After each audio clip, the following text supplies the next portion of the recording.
The galaxy had seen Empress Velith of the Lumerian Imperium do many things.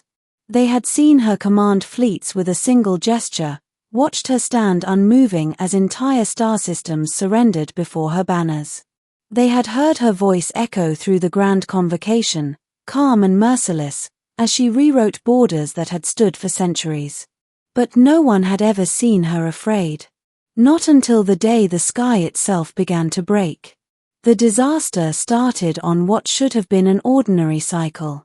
The capital world of Lumeris Prime shimmered beneath its triple suns, its crystalline towers reflecting light into orbit like a crown forged from stars. Billions lived below, secure in the belief that nothing could touch the heart of the Imperium. Velith stood on the high balcony of the Imperial spire, her ceremonial armor gleaming softly, her hands resting on the railing. Behind her, attendants murmured updates, diplomats waited for audiences, and the machinery of empire moved as it always had. In her arms, wrapped in a silken mantle woven with ancestral sigils, slept her daughter. Era was barely 3 cycles old, small even by Lumerian standards, her skin translucent and faintly luminous, her tiny chest rising and falling in a rhythm that anchored Velith more than any throne ever had. Empress, an aide said carefully, the planetary alignment is complete. The stellar engine will begin its calibration shortly. Velith nodded. The stellar engine was the Imperium's greatest triumph, an ancient construct restored under her reign, capable of stabilizing dying stars and extending the life of entire systems. It was why Lumeris Prime had become the beating heart of the galaxy. It was also, as history would soon record, the greatest risk they had ever taken. The first tremor was subtle. A low vibration passed through the spire, barely noticeable unless you were trained to feel disturbances in the planetary harmonics. Velith felt it immediately. Her eyes narrowed. Halt the calibration. The aide froze. Empress. Now. Before the command could be relayed, the sky above Lumeris Prime fractured. Not exploded. Not burned. It fractured as if reality itself had developed cracks, thin lines of darkness spreading outward from a point above the planet's atmosphere. The triple suns flickered, their light warping, bending unnaturally. Alarms screamed across the capital. Velith pulled Era closer, instinctively shielding her daughter with her own body as the spire shook violently. Outside, citizens looked up in horror as gravity stuttered, buildings groaned, and the air shimmered with impossible energy. "What is happening?" someone shouted. A transmission burst through every channel simultaneously, military, civilian, diplomatic. "This is the Imperial Science Council," a panicked voice announced. "The stellar engine has entered a resonance cascade. We are experiencing uncontrolled space-time destabilization." In simpler terms, the engine was tearing the system apart. Across the galaxy, observers watched in stunned silence as feeds from Lumeris Prime flooded the networks. This was the seat of the strongest empire ever known, and it was unraveling in real time. In the chaos, generals begged for orders.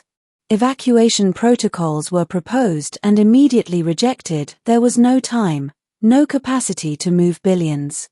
Fleets scrambled helplessly in orbit, unable to approach the planet as gravitational waves lashed outward. Velith listened to none of it. She knelt on the balcony floor, cradling Era as the world shook around them. Her daughter stirred, small fingers curling into her armor. "It's all right," Velith whispered, though she did not know if it was true. "I am here." For the first time since ascending the throne, Velith felt the crushing weight of helplessness. Empires could be rebuilt, fleets replaced. But the tiny life in her arms, this fragile being who trusted her utterly, could not. Era opened her eyes. They glowed. Not with the soft luminescence common to Lumerian children, but with something deeper, a swirling light that pulsed in time with the tearing sky above. Velith stared, her breath catching. "No," she murmured. "That's not possible." Lemurian legends spoke of starbound, rare individuals born attuned to the fundamental energies of the universe. They were myths, relics of a forgotten age. And yet, as another shockwave ripped through the spire, Era began to cry not in fear, but in resonance. The cracks in the sky responded.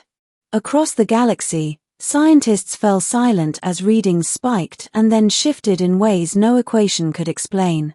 The resonance cascade was synchronizing. Velith rose to her feet, heart pounding. "Clear the spire," she commanded, her voice cutting through the chaos with renewed authority. "All personnel evacuate immediately. Empress, you must come with us." No, she looked down at her daughter, then up at the broken heavens. "This is my responsibility." The feeds showed her then, standing alone on the highest point of Lumerus Prime, holding her child as reality trembled around her. For the first time, the galaxy did not see a ruler. They saw a mother. Velith stepped forward, toward the heart of the disturbance. Each step felt heavier, as if the universe itself resisted her. The stellar engine's core pulsed beneath the spire, its energy spiraling wildly out of control. "Era," Velith whispered. "If you can hear me, if you can feel this, help me." The child's crying softened. One tiny hand reached outward, fingers splayed toward the fractured sky. The cracks slowed. Velith felt it then, a connection, vast and terrifying. Through her daughter, she could sense the stellar forces tearing the system apart. It was pain, confusion, imbalance. She understood. The engine had not failed because it was broken. It had failed because it was alone. Velith made a choice that would echo through history. She opened herself fully to the resonance. Pain lanced through her as the stellar engine's energies surged, threatening to tear her apart. Her armor shattered, dissolving into light.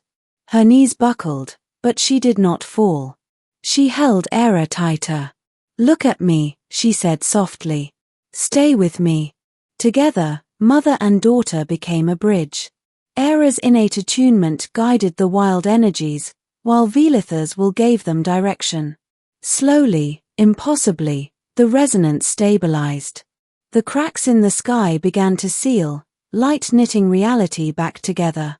Across the galaxy, fleets reported the same thing: gravitational fields normalizing, subspace storms collapsing, the disaster retreating as suddenly as it had begun. Then the stellar engine went dark. Not destroyed, but dormant. Velith collapsed to the floor as the last tremor faded. For a terrifying moment, the galaxy thought the Empress had died. Then Era laughed. It was a small sound, barely audible over the lingering alarms, but it carried across every open channel. A sound of life, of innocence, of a future still possible. Rescue teams reached the balcony minutes later. They found Velith unconscious but alive, her daughter nestled against her chest, glowing softly. The crisis had passed. The aftermath was unlike anything the galaxy had known. The Imperium did not fracture, as many had predicted. Instead, it changed. Velith emerged from her recovery quieter, less distant. The stellar engine was sealed away, its use forbidden by imperial decree. And Era became something more than a princess. She became a symbol. Across countless worlds, beings who had once feared the Lemurian Imperium now spoke of the day an empress chose her child over her power and saved them all because of it. Years later, historians would argue about what truly happened above Lumerus Prime. Some called it science. Others called it myth. Velith called it love. On quiet nights, she would sit with Era beneath the stars, the same stars that had nearly consumed them, and feel a cautious hope stir in her chest. The galaxy had watched an empire tremble. But what it remembered most was this. When disaster came for everyone, an empress did not cling to her throne. She cradled her daughter and in doing so, held the universe together.